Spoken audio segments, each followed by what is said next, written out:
നിന്റെ ദാദുവും അദ്ദേഹത്തിന്റെ ബാബയും അദ്ദേഹത്തിന്റെ ബാബയും അങ്ങനെ തലമുറകൾ പിന്നിലേക്ക് എല്ലാവരും ആരാച്ചാർമാരായിരുന്നു.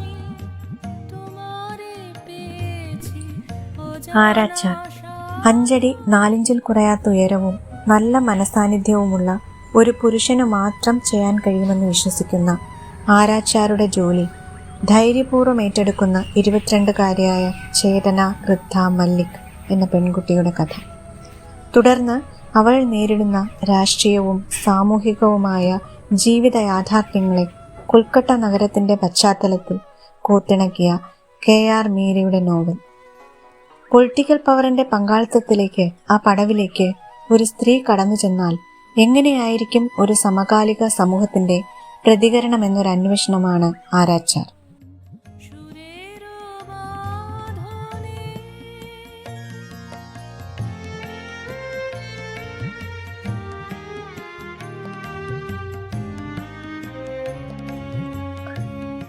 കയർ പൊട്ടുകയില്ലെന്ന് ഉറപ്പാക്കാൻ മണൽച്ചാക്ക് 1.5 മണിക്കൂറെങ്കിലും തൂക്കി നിർത്തണമെന്നാണ് നിയമം.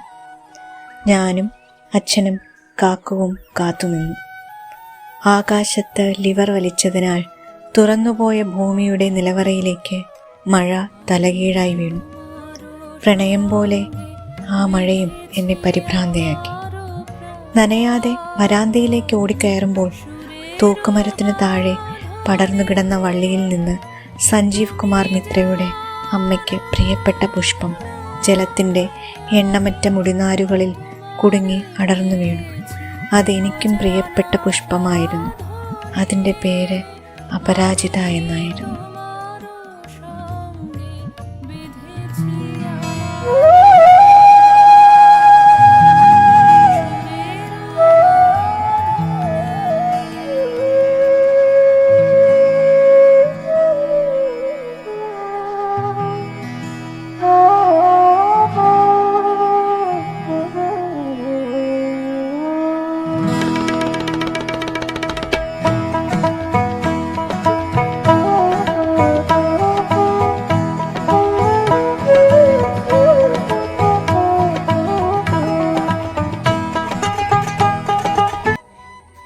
വെളുത്ത മുട്ട പകുതി പൂഴ്ത്തിവെച്ച മഞ്ഞ ബിരിയാണിയുടെ ചിത്രമാണ് അപ്പോൾ എൻ്റെ മനസ്സിൽ തെളിഞ്ഞത്.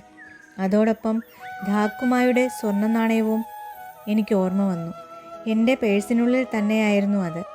നല്ലവനായി തീരാൻ സഞ്ജീവ് കുമാർ മിത്രയ്ക്ക് കൂടുതൽ സമയം അനുവദിക്കാൻ എൻ്റെ ഹൃദയം തുടിച്ചു.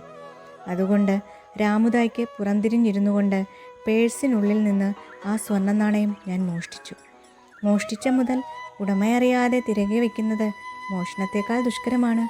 പ്രയാസപ്പെട്ടാണെങ്കിലും രാമുദ കാണാതെ ആ നാണയം ഞാൻ ധാക്കുമായുടെ തലയിണയ്ക്കടിയിലേക്ക് തിരുകി.